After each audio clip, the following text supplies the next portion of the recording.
되리라. 아멘, 아멘. 오늘 말씀을 통해서 하나님께서 우리의 기도 가운데 응답하시는 그런 사랑과 긍휼과 자비 하나님 되심을 함께 간증하는 시간 되기를 원합니다. 비행기가 이륙할 때 조종사가 가장 먼저 확보하는 것이 있습니다. 뭐 여러 가지가 있겠죠. 비행기가 이륙할 때 조종사가 가장 중점으로 두는 것들 중에서 하나가 무엇인지 아십니까? 같이 고백해 볼까요? 고도. 뭐라고요? 고도입니다. 고도가 낮으면 앞이 보이지 않고요. 그리고 고도가 낮으면 비행기가 안정적으로 날아갈 수가 없습니다. 왜냐하면 산이 눈앞에 있잖아요. 또 구름밖에 보이지 않습니다. 피할 수가 없어요. 같은 산인데 고도 300m에서 보면 벽이 됩니다. 벽이 돼요. 부딪혀서 비행기가 추락할 수 있는 벽이 됩니다. 10,000m 상공에서 산들을 보면, 건물을 보면 아무리 높고 험준한 산이라 할지라도 그냥 지형지물, 작은 땅에 있는 것들에 불과합니다. 그래서 조종사는 필사적으로 장거리 비행을 위해서 고도를 확보합니다.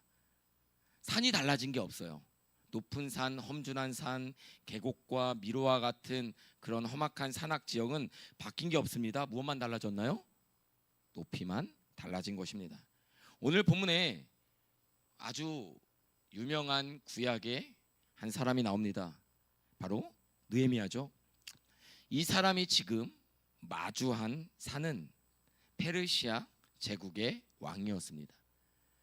사실 페르시아 제국에서 총리로 있었던, 페르시아 제국에서 왕의 술 맡은 관원으로 있었던 느헤미야에게는 부족할 것이 없는 환경이었고, 모자랄 것이 없는 그런 지위가 있었고, 무언가 더 이룰 만한 비전이 없어도 되는 안정된 삶에 있었습니다. 그런데 주전 445년, 지금으로부터 약 2500년 전에 페르시아 제국의 겨울 궁전인 수산에서 유다 사람인 느헤미야가 그 궁의 복도에 있습니다. 그 궁에서 어느 날 한 가지 소식을 듣게 됩니다. 1장 3절에 보니까요, 느헤미야에게 들려진 고향 예루살렘에 대한 소식이에요. 그들이 내게 이르되 사로잡힘을 면하고 남아있는 자들이 그 지방 거기에서 큰 환난을 당하고 능욕을 받으며 예루살렘 성은 허물어지고 성문들은 불탔다 하는지라.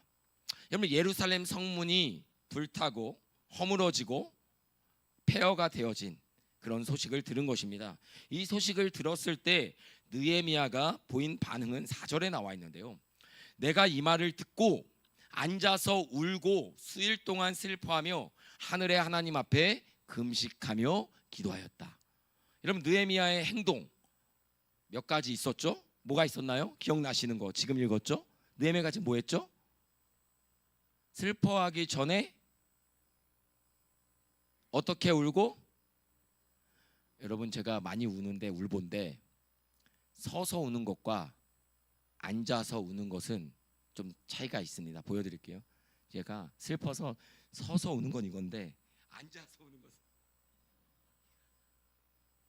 아이들이 막 이렇게 울 땐 괜찮은데 쭈그려서 울 때 얼마나 더 애틋하고 안쓰럽고 안타까운지 몰라요. 느헤미야가 지금 고국의 소식을 듣고 앉아서 울고 얼마 동안이요? 수일 동안 슬퍼하면서, 이건 감정이죠. 어떤 소식 앞에 보인 느헤미야의 반응이죠. 그 다음에 동시적으로 그가 한 행동이 있는데 무엇입니까? 하늘의 하나님 앞에 뭐 했다고요? 금식하고 기도했다. 느헤미야는요, 관료잖아요.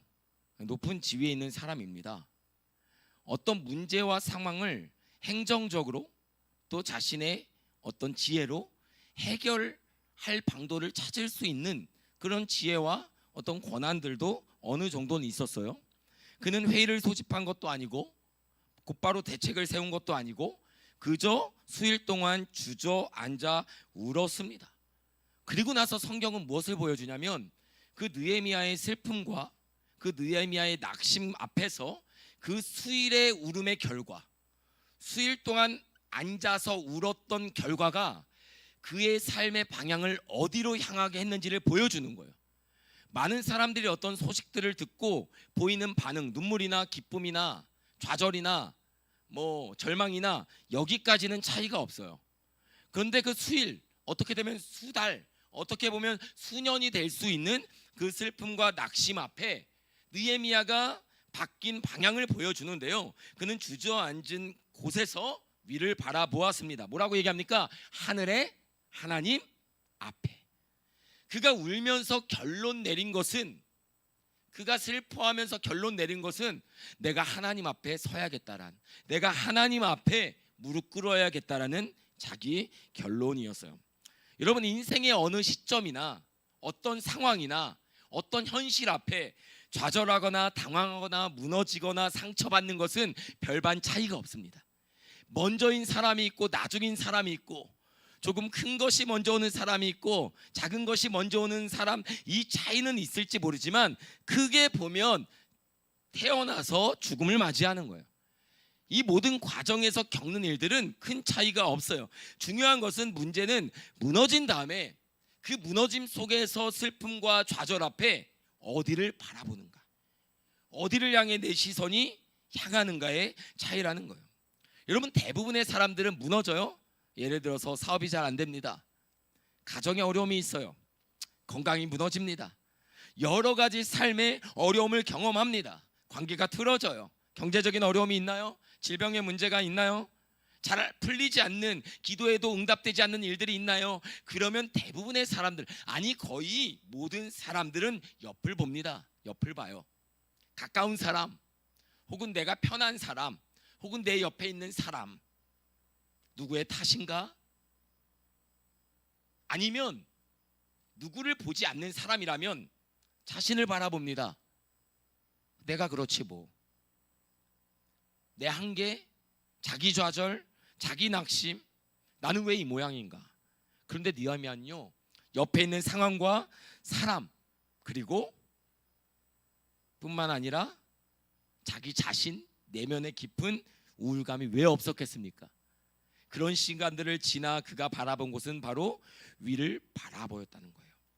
그리고 5절 말씀에 보니까 이르되 하늘의 하나님 여호와, 크시고 두려우신 하나님이요. 이게 느헤미야 기도예요. 주를 사랑하고 주의 계명을 지키는 자에게 언약을 지키시며 긍휼을 베푸시는 주여 간구하나이다. 간구하나이다. 하늘의 하나님 여호와, 하늘의 하나님 여호와, 크고 두려우신 하나님이요, 주를 사랑하고 주의 계명을 지키는 자에게 언약을 지키시며 긍휼을 베푸시는 주여 간구하나이다. 이건 그냥 경건한 수식어가 아니에요. 여러분, 우리가 서로 붙일 수 있는 수식어가 많이 있잖아요. 그렇지 않습니까? 여러분, 앞에 제 이름이 정구준 목사지만 만약 여러분이 저를 부를 때 어떤 수식어를 붙일 수 있을까요? 앞에 어떤 수식어를 붙일 수 있을까요? 우리 현상 형제, 저를 향한 수식어 떠오르는 거 있어요? 뭐? 우리? 우리 정호준 목사님. 무난한 길을 가겠다. 무리를 하거나 오바하지 않겠다. 우리 영락 형제. 능글맞은. 아주 정확한 표현 같아. 나 이 표현을 듣는데 주님, 역시 20대 청년이 가장 정확합니다. 제가 그 얘기 정말 많이 들었거든요. 제가 아주 능글맞은 구석이 있습니다. 이게 아주 나쁜 쪽으로 가면 간교하게 가는 거고요, 좋은 쪽으로 가면 세심하게 가는 건데, 그런 모습이 있어요. 대부분의 사람은 여기서 묻지 않습니다. 왜냐하면 이게 트라우마가 돼요. 그러나 회복을 위해서 다시 한번 질문을 해보겠습니다.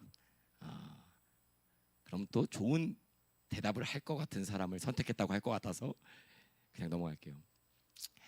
여러분, 우리가 부르는 호칭에는 그 사람이 살아온 삶, 그 사람이 바라보는 시선, 그 사람의 미래를 기대고 있는 가치, 모든 것이 담겨져 있습니다. 하늘의 하나님 여호와는요, 그냥 경건한 수식어가 아닙니다. 페르시아 시대 유대인이 쓰던 어떤 정치적인 이름이기도 해요. 여호와 하나님, 하늘의 하나님 여호와라는 뜻은 이 제국의 왕보다 높은 데 앉으신 분이라는 의미를 가지고 있어요. 여러분, 다시 말하면 하늘의 하나님 여호와라는 말과 의미와 그 호칭에 대한 믿음은 뭐냐면, 지금 페르시아 제국의 왕, 그리고 예루살렘 성문을 불태우고 다 무너뜨린 그런 침략자들, 그리고 방해자들, 그런 박해자들, 눈의 현실에서 경험하는 나보다 높은 권력자들, 내가 맞설 수 없는 사람들, 환경들, 대처할 수 없는 모든 것들보다 우리 여호와 하나님께서 더 높으시고 권세가 있으시고 능력이 있으시고 그들 또한 다스리신다라는 믿음의 표현이라는 거예요. 여러분, 지금 느헤미야가 하고 있는 일을 보시면 뭐냐면, 현실을 보고 상황을 보면 이 눈앞의 산들이 내가 부딪혀 넘어질 그런 높은 산이에요. 내 발 앞에 있는 돌이 내가 뛰어넘어갈 수 있는 돌이 아니라 걸려 넘어지게 하는 그런 돌들이란 말이에요. 눈앞에 펼쳐진 바다가 내가 헤엄치거나 바다를 건널 수 있는 그 정도의 바다가 아니라 발을 내디디면 빠지게 되는 험난한 바다라는 거예요.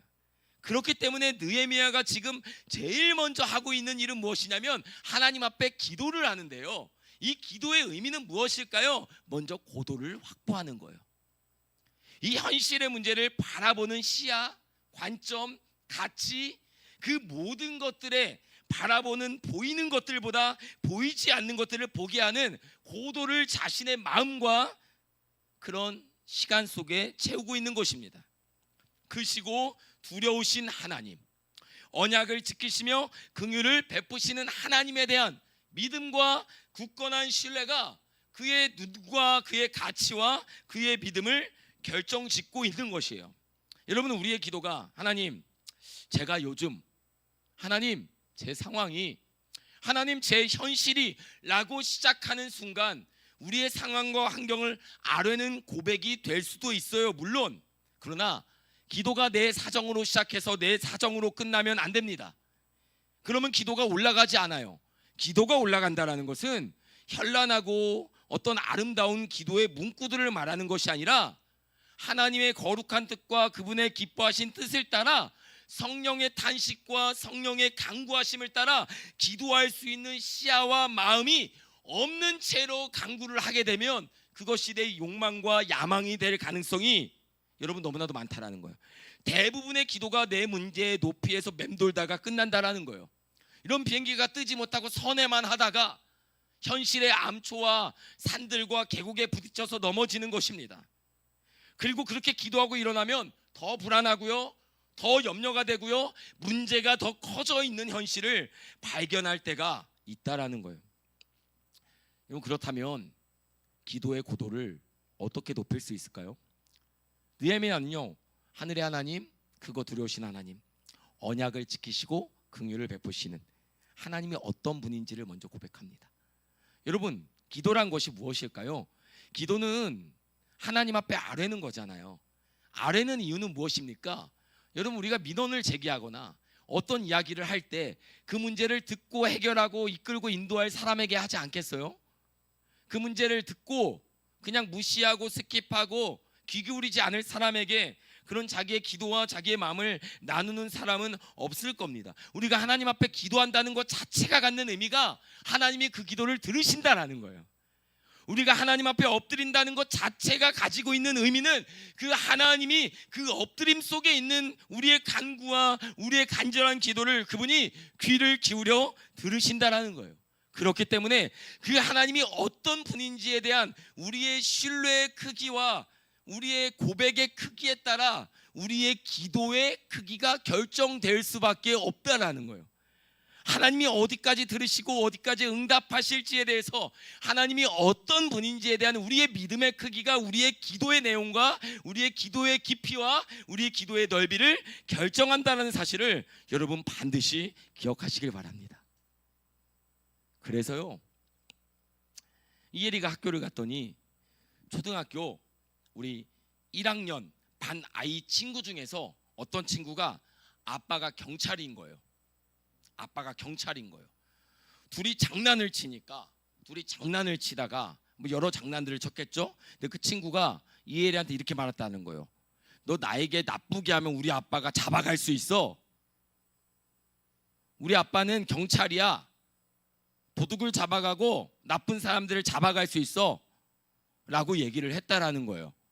이혜리가 슬퍼하면서 집에 와서 그 감수성을 가지고 아빠 나 친구랑 장난치면서 나 물건도 빼앗고 장난도 쳤는데 아빠가 경찰이라 나 데려간대. 그래서 제가 직관적으로 이렇게 얘기했어요. 목사가 더 쎄.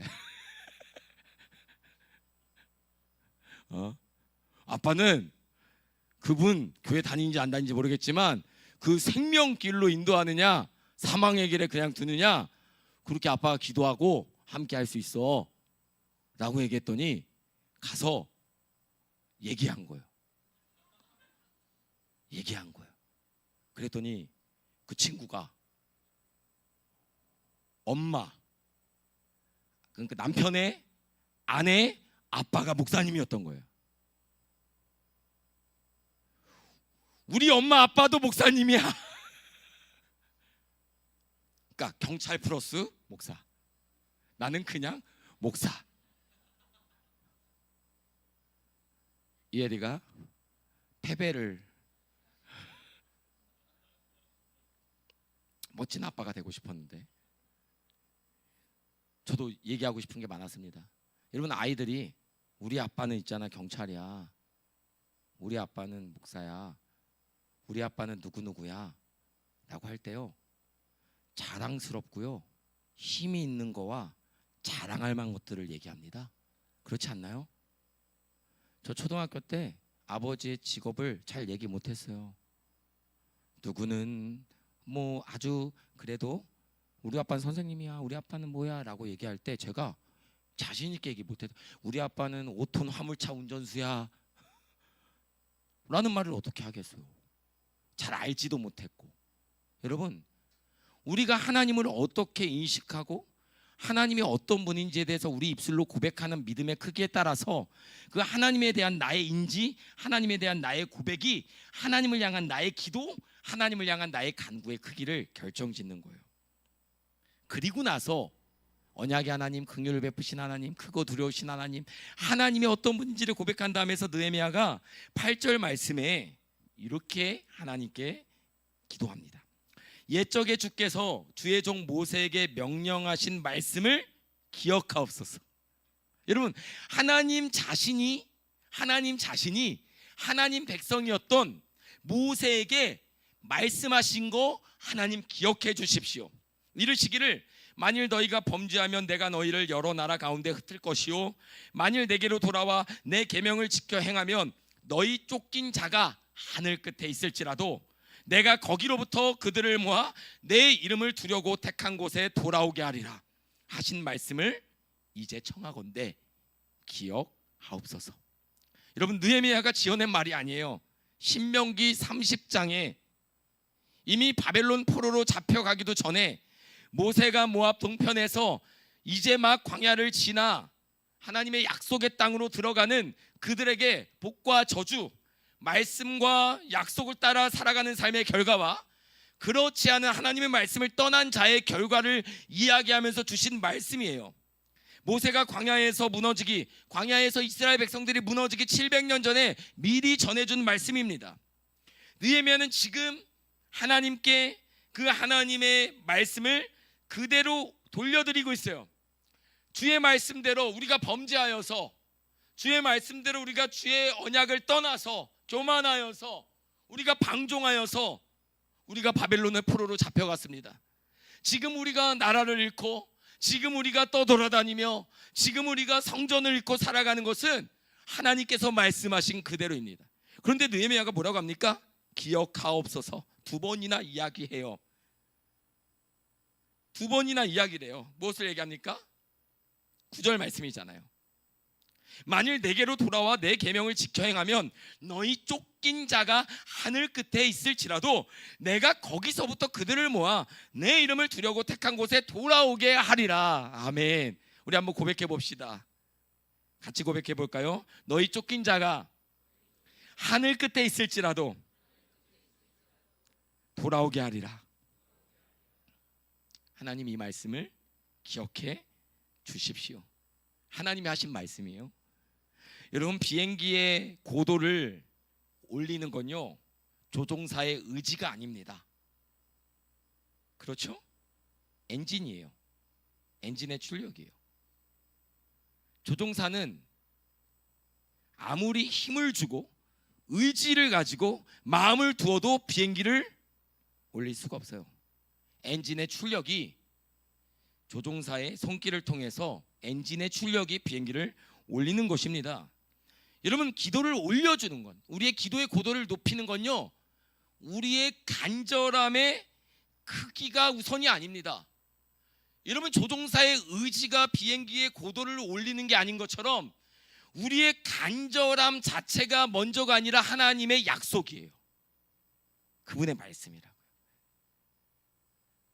여러분, 우리가 간절하게 살면 너무 좋은데 인생이 고난과 어려움을 만나면 간절함도 있지만 낙심과 좌절, 무기력과 연약함이 몰려올 때가 있잖아요. 여러분, 그럴 때 기도의 고도를 높이 올린다는 건 보통 어려운 일이 아니에요. 여러분, 그런 시간에 기도를 하는 것이 더 우리에게 현실적이잖아요. 여러분, 막 좋은 음악과 찬양과 좋은 기분과 감정과 동역자와 이런 모든 것들이 갖춰진 상황에서 아름다운 기도를 드리는 것보다 나만 홀로 남겨지고 도무지 기도해도 응답되지 않고 내 감정과 상황이, 그리고 내 의지와 내 마음이 무뎌지고 무너졌을 때, 여러분 그때 기도를 끌어올리려면 얼마나 힘듭니까? 어렵잖아요. 여러분, 그때 기도는요 내 간절함과 의지의 크기를 의지하는 것이 아니라 하나님께서, 나보다 높으시고 크고 위대하신 하나님께서 우리에게 주시고 약속하신 말씀, 그 말씀이 우리의 기도를 올려주는 거예요. 여러분, 이것을 반드시 기억하시기를 바랍니다. 그래서요, 감정으로 기도하면요, 감정 자체는 하나님이 주신 선물이지만 감정으로 기도하면 감정이 식는 날 고도가 낮아져서요 기도를 했는데도 넘어지는 겁니다. 오히려 기도를 하고 부딪히는 거예요. 기도를 하고 오히려 신뢰가 떨어지는 것입니다. 하나님의 약속과 긍휼과 언약을 붙들고 기도하면 내 마음이 식고 내 상황이 어렵고 내 의지가 약한 그날에도 그 하나님의 약속은 그대로 우리의 심령과 우리의 상황 가운데 여러분 역사하는 줄을 믿으시기를 주님의 이름으로 축복합니다. 간절한 기도의 크기가 아니라 나를 붙들고, 나를 붙들 뿐만 아니라 일으키고 나를 살리는 하나님의 생생한 약속의 말씀이 내 심령에 부재할 때 우리는 흔들리는 거예요. 11절 말씀, 오늘 본문의 심장입니다. 다시 한번 읽어볼게요. 11절입니다. 주여 구하오니 귀를 기울이사 종의 기도와 주의 이름을 경외하기를 기뻐하는 종들의 기도를 들으시고 오늘 종이 형통하여 이 사람들 앞에서 은혜를 입게 하옵소서 하였나니. 여기까지만 볼까요? 여러분, 지금 페르시아에 있는 느헤미야는요, 페르시아에서는 여러분 그래도 정착하고 살아가고 있잖아요. 그런데 예루살렘은 다르죠. 내 관할이 아니잖아요. 그렇죠. 여러분, 내 결정권, 내 선택권, 내 말과 내 능력과 내 지혜가 미치지 않는 자리, 내 영역이 아닌 자리에 우리가 어떻게 영향을 끼칠 수 없잖아요. 느헤미야가 어떤 기도를 합니까? 여러분, 첫 번째로 4절 5절에서는 하나님, 높고 영화로우신 하나님, 거룩하신 주여, 언약과 긍휼을 베푸시는 주여, 하나님이 어떤 분이신지를 붙잡고 기도했고요. 8절에서는 그 역사적으로 하나님이 어떤 분인지를 말씀을 통해서 그 말씀을 가져와서 하나님 앞에 올려드렸고요. 그리고 이제는 현실, 그 하나님이 누구신지, 하나님이 어떤 말씀을 하셨고 어떤 일들을 하셨는지가 지금 내 삶의 자리에 어떻게 적용될 수 있는지, 하나님에 대한, 그리고 하나님의 섭리에 대한 그 믿음과 신뢰가 오늘 지금 나의 삶의 자리에 적용되고 있는 기도가 11절 말씀이에요. 주님 구합니다. 귀를 기울이사 종의 기도와 주의 이름을 경외하기를 기뻐하는 종들의 기도를 들으시고 오늘 종이 뭐 해서요? 형통하여서 이 사람 앞에서 은혜를 입게 하옵소서. 성경은 많은 것들을 이야기하지 않아요. 이렇게 기도했는데 그 기도의 결과로 그가 얻게 된 은혜가 뭐였냐면 뭐가 되었대요? 그때 내가 왕의 술 관원이 되었대요. 왕의 측근이잖아요. 가장 왕에게 신뢰받는 자리잖아요. 여러분, 이 사람 앞에서라고 하는데 이 사람이 누굴까요? 느헤미야가 가까이 했던 그 사람이 누구예요? 아닥사스다 왕과 그 페르시아에 있는 고관들 아닙니까? 페르시아 제국의 황제예요. 인도에서 에티오피아까지 127도를 다스리는 왕이었습니다. 당대 세계에서 가장 높은 자리에 앉은 사람이었습니다. 그 앞에서 눈 잘못 뜨면 그냥 끝납니다. 그런데 느헤미야는 뭐라고 부릅니까? 이 사람이라 불러요. 하늘의 하나님이 크고 두려우신 하나님이니까 낮춰 부르는 말이 아니라, 이 사람을 격하해서 부르는 예의 없는 말이 아니라 하나님 앞에서 나를 둘러싼 상황과 사람이 어떠한지를 보여주는 거예요. 내가 두려워하는 사람, 내가 두려워하는 상황도 모든 것들을 다스리시는 그 하나님을 향한 믿음의 기도와 그 기도의 고도에서는 여러분 그냥 이 사람인 거죠. 하나님이 다스리시고 통치하시는 하나의 사람에 불과한 것이죠.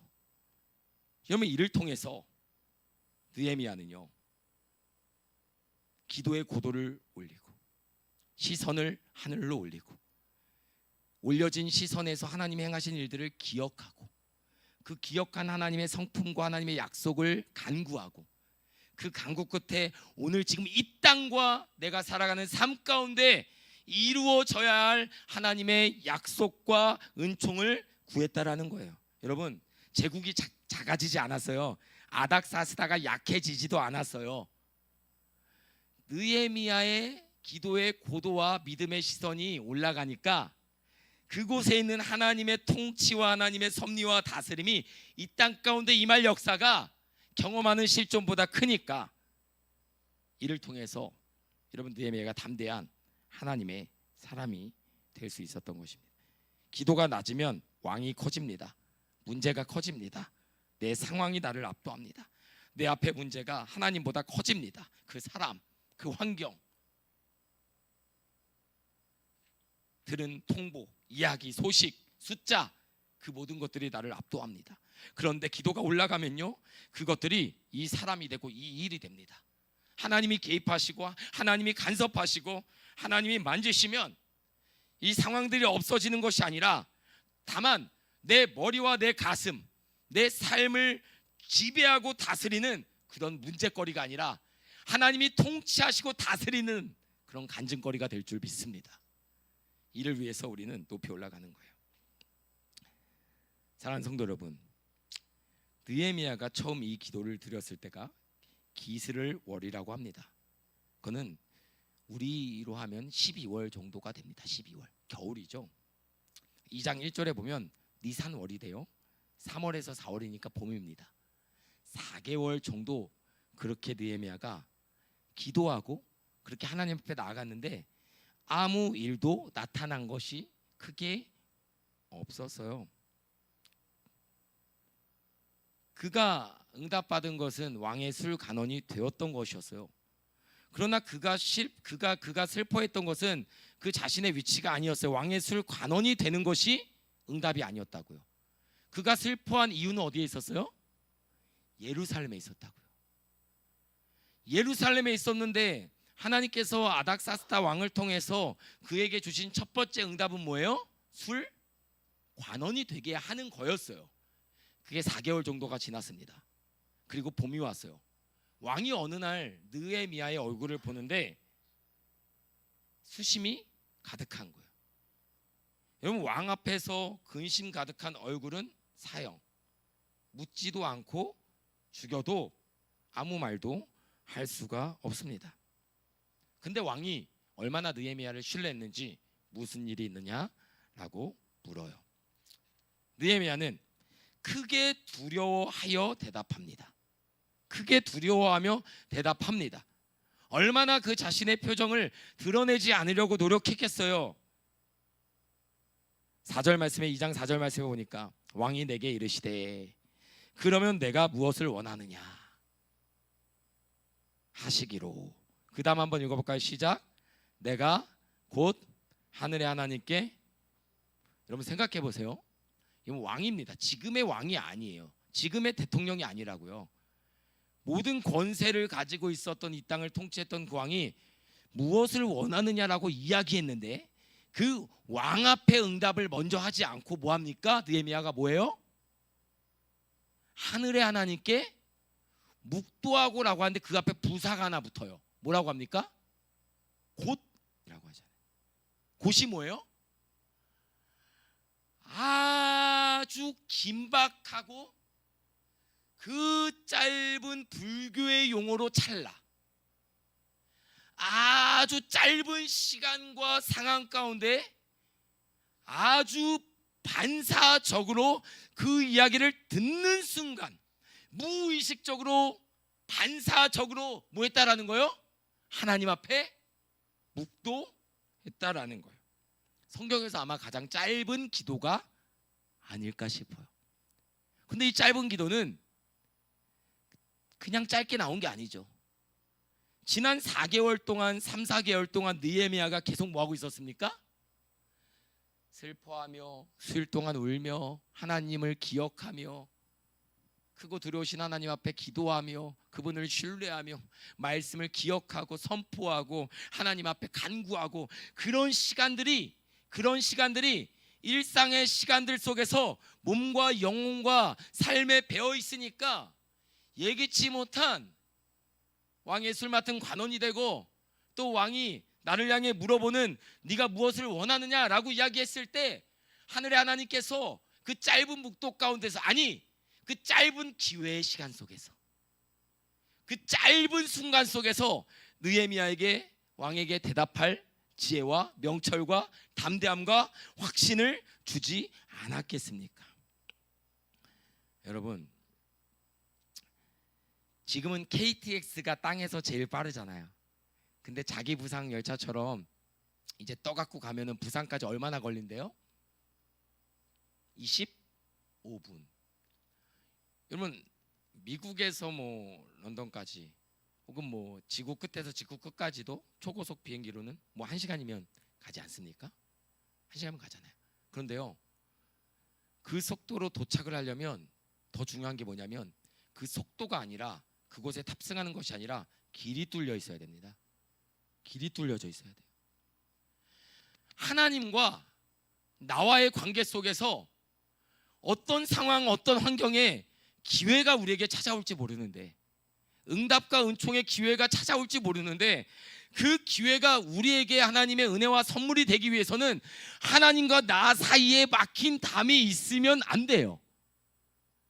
어떤 기회가 왔을 때 곧바로 하나님 앞에 아뢰일 수 있는, 그리고 그 응답을 들을 수 있는, 아뢰고 들을 수 있는 그 관계에 여러분 길이 뚫려져 있어야 된다라는 거예요. 화살 기도라고 하는데요, 화살 기도가 뭡니까? 화살이 빠르잖아요. 어떤 목적을 향해서 정확한 기도의 제목으로 쫙 날리는 기도. 화살 기도는요, 기도의 제목, 배우자를 위해서 100가지 기도의 제목을 놓고 기도한다 할지라도요, 하나님과 나와의 관계가 나의 영혼을 구원하시고 나를 죄와 사망에서 건지셨을 뿐만 아니라 내 삶을 책임지시는, 그리 아니하실지라도 하나님은 하나님이시라는 그 고백의 길 위에서 여러분 드려지는 기도가 돼야 되는 거예요. 겨울 내내 무릎으로 살아낸 사람의 몸에서 반사적으로 튀어나오는 것이 바로 이 시간의 기도라는 것을 여러분 기억하시기를 바랍니다. 급할 때 기도가 안 나오죠. 어려움이 찾아올 때 멈춰져 버립니다. 왜 그럴까요? 안 급할 때 안 했기 때문입니다. 평안할 때 멈추었기 때문입니다. 기도는 위기가 오면 올라가는 게 아닙니다. 위기가 오기 전에 올라가 있어야 돼요. 독수리는 높은 하늘에 올라가 있습니다. 그리고 바람을 만나면 순식간에 하늘을 그죠? 날아가는 거죠. 높은 하늘에서 자유롭게 멀리 빠르고 정확하게 날아갈 수 있는 것은 그만큼의 바람을 활용할 수 있는 고도를 확보했기 때문인 거죠. 그리고 얼마 뒤에 느헤미야 2장 8절 말씀을 보니까요. 느헤미야 2장 8절 말씀 우리 한번 같이 읽어볼까요? 시작. 그가 성전에 속한 영문의 문과 성곽과 내가 들어갈 집을 위하여 들보로 쓸 제목을 내게 주게 하옵소서 하매 내 하나님의 선한 손이 나를 도우심으로 왕이 허락하고. 여러분, 왕이 허락합니다. 기한도, 통행 조서도, 목재도, 그 모든 것들을 공급받고 느헤미야가 예루살렘으로 돌아갈 수 있는 길이 열리고 있습니다. 느헤미야는요 이렇게 고백합니다. 내 하나님의 선한 손이 나를 도우심으로. 이렇게 썼을 수도 있어요. 내가 넉 달 동안 기도해서 간절함의 크기로, 내 신뢰의 크기로. 그럴듯하지 않습니까? 여러분 유튜브에 보면 얼마나 이런 것들이 많아요. 무조건 기도 응답 받는 법, 하나님의 음성을 듣는 법, 반드시 실패하지 않는 응답. 가장 기도를 많이 하고 가장 하나님 앞에 엎드렸던 느헤미야가요 하나님의 선하심을 간증해요. 사랑하는 성도 여러분, 오늘 우리가 우리의 삶의 모든 문제와 상황 앞에서 여러분 평소에 기본값이 하나님 앞에 늘 성령으로 충만해 있고 믿음이 담대해져 있고 아무 일이 없고 평안할 때 도리어 하나님을 더 경외하는 주님의 자녀들 되기를 주의 이름으로 축복합니다. 신사임당이라는 유튜버가 있어요. 여러분 아시나요? 제가 좋아하는 분인데 가끔 기독교 강연도 하고 하는데 그 유튜버가 이런 이야기를 합니다. 자기가 매일매일 2시간, 3시간씩 운동하는 사람들의 공통점을 발견했대요. 뭘까요? 매일매일 PT든 헬스든 러닝이든 등산이든 매일매일 운동하는 사람의 공통점 뭘까요? 어떤 분은 이렇게 얘기할 거예요. 1년치 등록을 미리 했다. 3년치 등록을 먼저 했다. 운동을 2시간씩 하는 거 힘들잖아요. 근데 그 사람의 인생의 난이도가 운동을 하는 게 이만큼 힘들다면 그 사람의 삶이 이만큼 힘들다라는 거예요. 그러니까 그 사람에게는 운동을 하는 시간이 쉬는 시간이라는 거예요.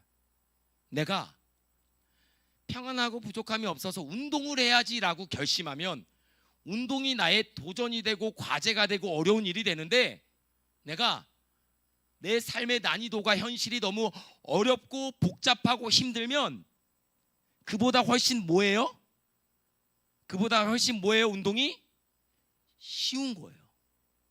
여러분 우리의 인생과 우리의 신앙생활의 난이도, 살아가는 삶이 어렵잖아요.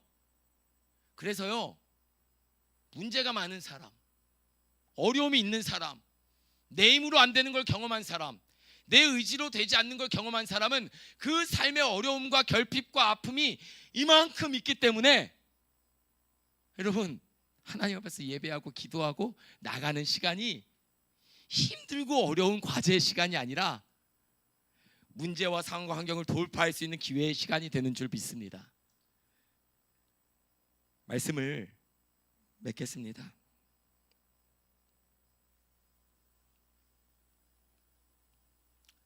가장 높은 자리에서 가장 낮은 자리로 내려오신 예수님, 하늘의 하나님이 이 땅에 오신 예수님, 겟세마네에서 무릎을 꿇으셨을 때 성경은 이렇게 기록하죠. 심한 통곡과 눈물로 간구와 소원을 올렸다. 예수님도요 그 십자가를 지시기 전에 예수님도 뭐 했냐면요, 이 잔을 피할 만큼 고통스러웠는데 그 예수님이 하신 일 또한 하나님 앞에 기도의 고도를 높인 일이었어요. 심한 통곡과 눈물로 간구와 소원을 올렸다. 그리고 예수님의 그 사랑과 십자가의 죽음을 통해서 우리와 하나님의 막힌 죄와 허물로 인해 단절된 그 길이 여러분 회복되었다는 것을 우리는 기억해야 됩니다. 히브리서 10장 19절이요. 그러므로 형제들아 우리가 예수의 피를 힘입어 성소에 들어갈 담력을 얻었나니. 감정이 올라오지 않아도 괜찮습니다. 기분이 낙심되어 있어도 괜찮습니다. 오늘 이 밤 크고 두려우신 하나님 의지에서 하나님 앞에 기도하는 시간 되기를 원합니다. 내 힘이 아니라 내 상황이 아니라 그 하나님의 의지를 힘입어서 우리가 이 시간 함께 기도하며 나갔으면 좋겠어요. 우리 시간 잠시 들은 말